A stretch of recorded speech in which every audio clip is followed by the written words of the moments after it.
نحمدہ ونصلی علی رسولہ الکریم اما بعد اعوذ باللہ من الشیطان الرجیم بسم اللہ الرحمن الرحیم رب اشرح لی صدری ویسر لی امری واحلل عقدۃ من لسانی یفقہوا قولی صدق اللہ العظیم۔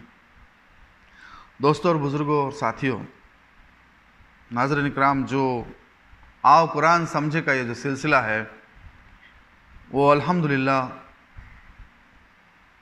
اپنے سفر پر گامزن ہیں، اور جس طرح سے آپ کا ساتھ ہمیں مل رہا ہے الحمدللہ ہم اللہ سے دعا کرتے کہ اسی طرح اس میں خیر و برکت دے۔ اور آج ہم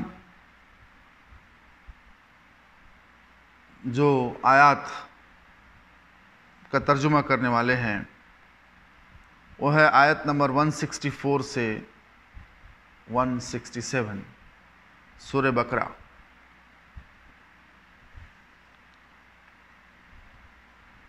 چلیے دوستو، ہم بسم اللہ کرتے ہیں، ترجمہ شروع کرتے ہیں، پھر ہم اس کے بعد اس کے نکات پر غور کریں گے۔ بسم اللہ الرحمن الرحیم۔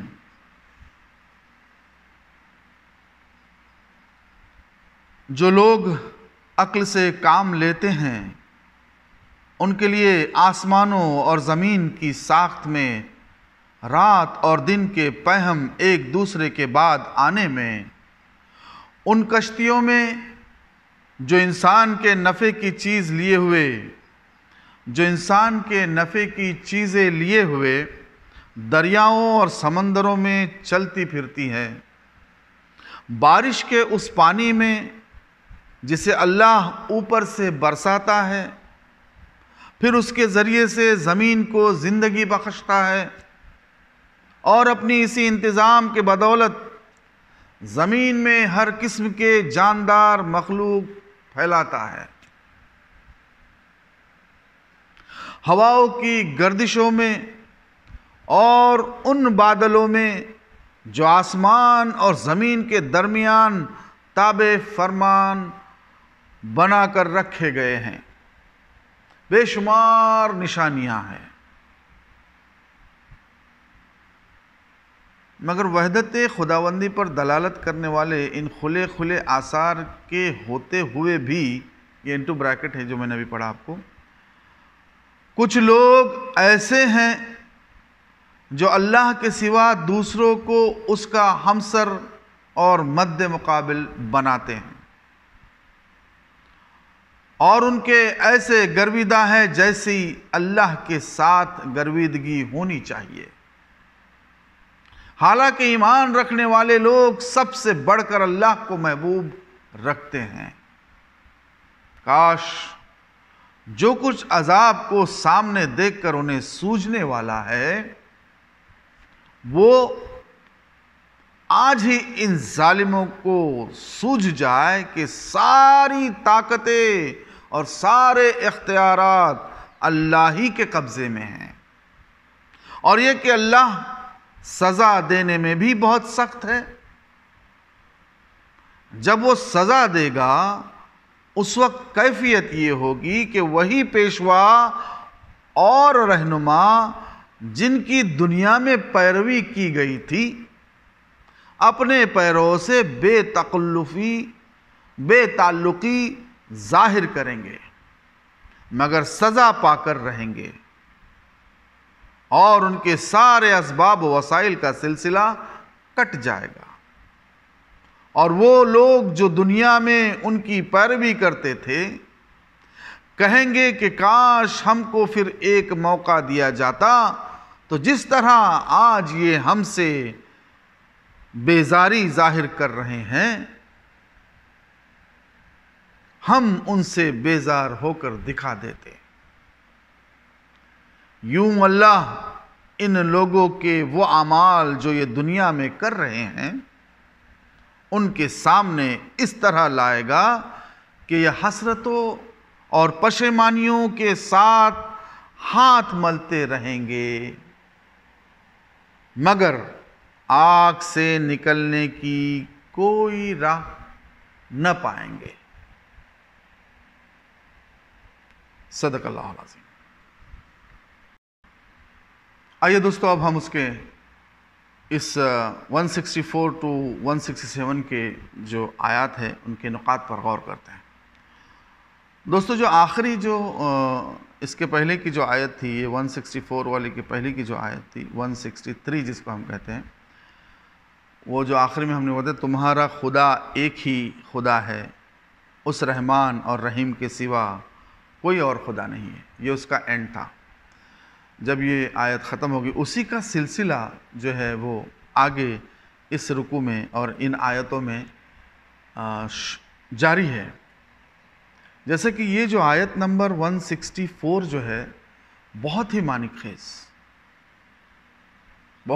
خیز آیت ہے، جس کے اندر اللہ تعالیٰ نے جو نظام کائنات ہے اس کے بارے میں سمجھایا ہے، اور اللہ کی قدرت اور اس کی جو حکمت کی نشانیاں بتائی گئی ہیں، کیونکہ جو عقل رکھنے والے لوگ ہیں وہ یہ سمجھ جائے کہ ہمارا خدا بس ایک ہی ہے اور ہم اسی کی بندگی کریں گے۔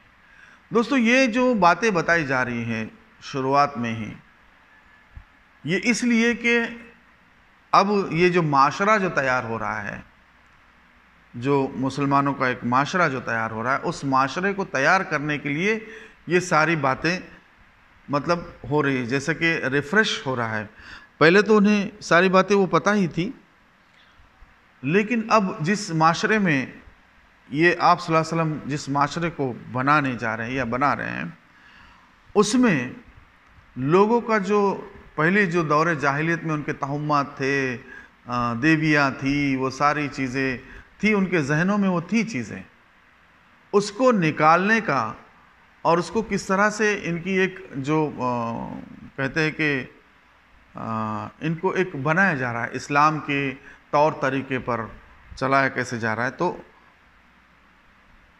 اس کی یہ آیت ہے، بہت زبردست آیت ہے یہ، کہ آسمانوں اور زمین کی ساخت، رات اور دن، اور وہ کشتیاں جو سمندروں اور دریاؤں میں چلتی پھرتی ہے، بارش کا وہ پانی جسے اللہ اوپر سے برساتا ہے، زمین کو زندگی بخشتا ہے، اسی انتظام کے بدولت زمین میں ہر قسم کے جاندار پھیلاتا ہے، ہواؤں کی گردش اور بادلوں میں جو آسمان اور زمین کے درمیان معلق یا تابع فرمان رہتے ہیں، بنا کر رکھے گئے ہیں، بے شمار نشانیاں ہیں۔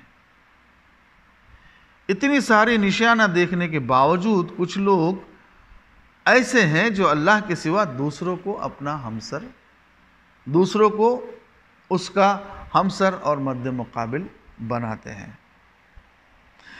دوستو، بہت ہی غور کرنے والی بات ہے یہاں پر، یہ جو بھی ہے چاند، ستارے، گردش جو کرتے ہیں، یا آسمانوں سے بارش کا ہونا، پھر وہ زمین کو زندگی بخش، سب اللہ کے ہاتھوں میں، سارے اللہ کے قدرت اور اس کے نظام کائنات کا ایک حصہ ہے، اور اس کو سب چلانے والا صرف ایک ہی خدا ہے۔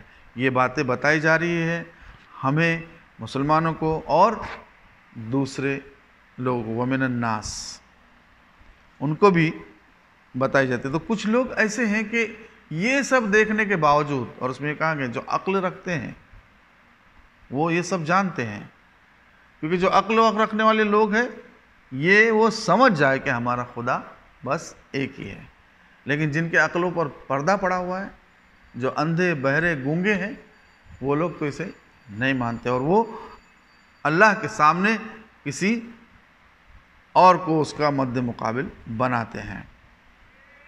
یعنی خدائی کے جو صفات اللہ کے لیے خاص ہے، ان میں بعض کو دوسروں کی طرف منسوب کرتے ہیں۔ کتنی غلط بات ہے۔ جیسے ہم مسلمانوں میں بھی بہت سے لوگ کسی کو حاجت روا، کسی کو مشکل کشا، یا پھر کہتے فریاد رسی کے لیے اللہ کے سوا کسی اور کو پکارتے ہیں، کسی کے در پہ جاتے ہیں، وہاں پر یہ سیدھا سیدھا ڈائریکٹ معاملہ ہے اللہ کے ہاں۔ سیدھا آپ نماز پڑھو، صبر سے کام لو، اور اللہ سے مدد مانگو، دعا کرو ڈائریکٹلی. تو کسی کو یہاں بیچ میں لانے کی ضرورت نہیں ہے. حالانکہ یہ سب اللہ کے مخصوص صفات ہیں، اللہ کے لیے ہے وہ ساری. فریاد رسی کرنا، دعا مانگنا، حاجت روا، مشکل کشا، یہ سب اللہ ہے. حالانکہ یہ سب اپنی زندگی کے معاملات میں اس کے فرمان کو فیصلہ کن قرار دیں اور ہدایت اور رہنمائی کے لیے اسی کی طرف رجوع کرے. یہ ہمیں اس لیے کہنا پڑ رہا ہے کہ بس آج کل کے زمانے میں ہم جو پتہ ہے لوگوں کو کہاں کہاں چلے جاتے ہیں، اللہ کے گھر کو چھوڑ کے کسی اور کے در پر جاتے ہیں، اللہ کے سوا اس کے پاس مانگنے کے سوا اور کسی اور سے مانگتے ہیں. لیکن یہاں کچھ اور بھی چیزیں یہاں پر جو مشرکین ہیں ان کے بارے میں بھی کہا گیا ہے، کیونکہ آگے ان کا ذکر آنے والا ہے. ان کی ساری جو بھی اچھے کام جو بھی ہو سب جانے والے ہیں، کچھ اس کا فائدہ نہیں. ہمیں غور کرنا چاہیے کہ جانتے بوجھتے یا غیر شعوری میں ہم اللہ کے سوا کسی اور کو اس کا ہمسر کن کن معاملات میں سمجھتے ہیں، اسے دیکھنا ہوگا. کیونکہ یکسو ہو کر مسلمان ہمیں ہونا ہے. انی وجہت وجہی للذی فطر السماوات والارض حنیفا مسلما وما انا من. یہ جو ہم لوگ پڑھتے ہیں روزانہ، یہ کیا ہے؟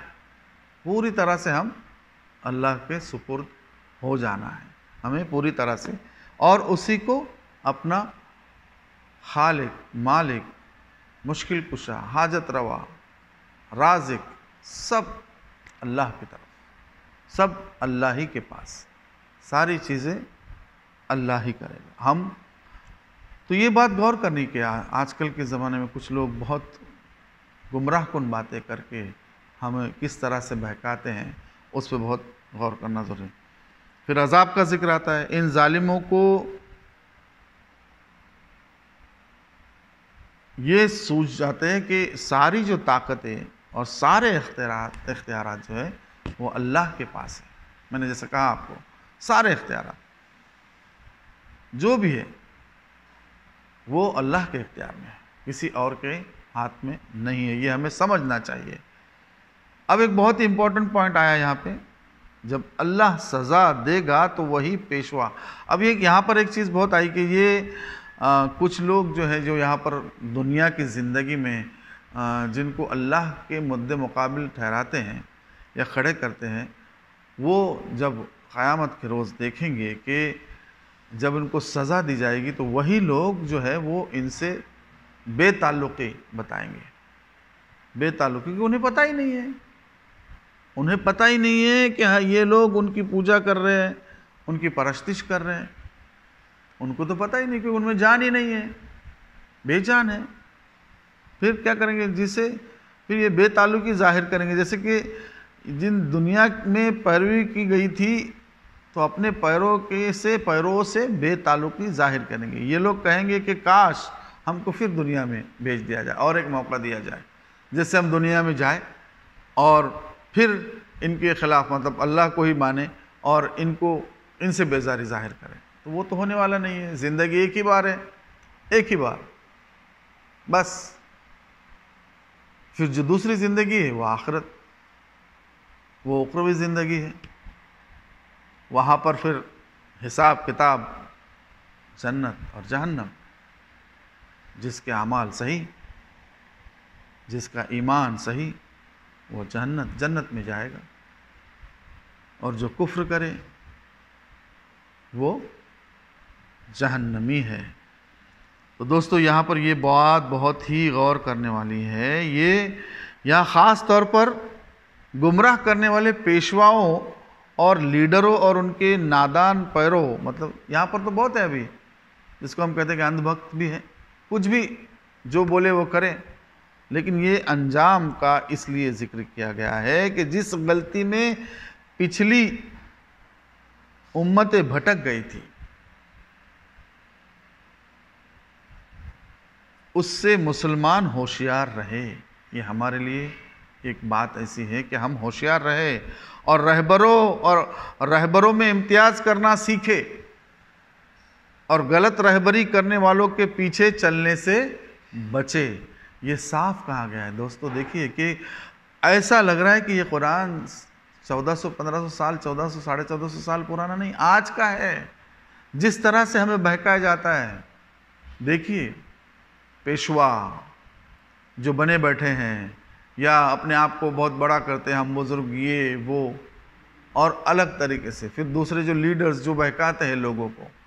دوستو کیونکہ یہاں پر جو ہے انسانوں کو بھی خطاب کیا گیا ہے اور انسانوں کو بھی یہ بتایا گیا ہے کہ جس طرح ہم اس دنیا میں زندگی گزار رہے ہیں، صرف اور صرف مسلمانوں کو اس لیے یہ تنبیہ کی جا رہی ہے کہ جو پچھلی امتیں تھے، جو پچھلی امتوں نے جو غلطیاں کی وہ تمہیں نہیں کرنا ہے. تمہیں یہ دیکھنا ہے کہ ہم کس کے پیچھے چلے. تمہیں یہ دیکھنا ہے کہ آپ صلی اللہ علیہ وسلم کا اسوہ حسنہ کیا تھا، آپ صلی اللہ علیہ وسلم نے کیا تعلیمات دی تھی. ہمیں یہ دیکھنا ہے کہ قرآن کیا کہتا ہے اور آپ صلی اللہ علیہ وسلم کی تعلیمات کیا تھی. یہ جو بہکانے والے لوگ ہیں یا جو پیشوا بنتے ہیں یا جو لیڈر بنتے ہیں یا دنیاوی زندگی میں کہتے ہیں کہ ہم آپ کے رہبر ہیں، وہ ہمیں کیا کہتے ہیں، کیا بتاتے ہیں، وہ ہمیں غور کرنا چاہیے. اللہ تعالیٰ نے ہمیں عقل دی ہے، کیونکہ شروع میں کہا کہ جو عقل رکھنے والے ہیں وہ سمجھ جائے کہ ہمارا خدا بس ایک ہی ہے. دوستو یہ ساری باتیں ایسا لگ رہا ہے جیسے کہ آج جب ہم چل رہے ہیں تو جب یہ کہا، بہت سے مفسرین نے کہا ہے کہ یہ قرآن ایسی چیز ہے کہ جب بھی جو پڑھے گا اس کو لگے گا کہ آج کی چیز ہے، آج ہمیں دی گئی ہے.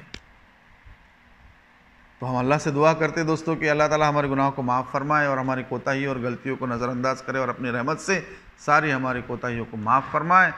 آمین یا رب العالمین. ربنا آتنا فی الدنیا حسنۃ وفی الآخرۃ حسنۃ وقنا عذاب النار وقنا عذاب القبر وقنا عذاب الحشر وقنا عذاب الدین محشرنا یوم القیامۃ مع الابرار. ان اللہ وملائکتہ یصلون علی النبی یا ایھا الذین آمنوا صلوا علیہ وسلموا تسلیما. اللہم صل علی سیدنا محمد وعلی سیدنا محمد وبارک وسلم. سبحان ربک رب العزۃ عما یصفون وسلام علی المرسلین والحمد للہ رب العالمین.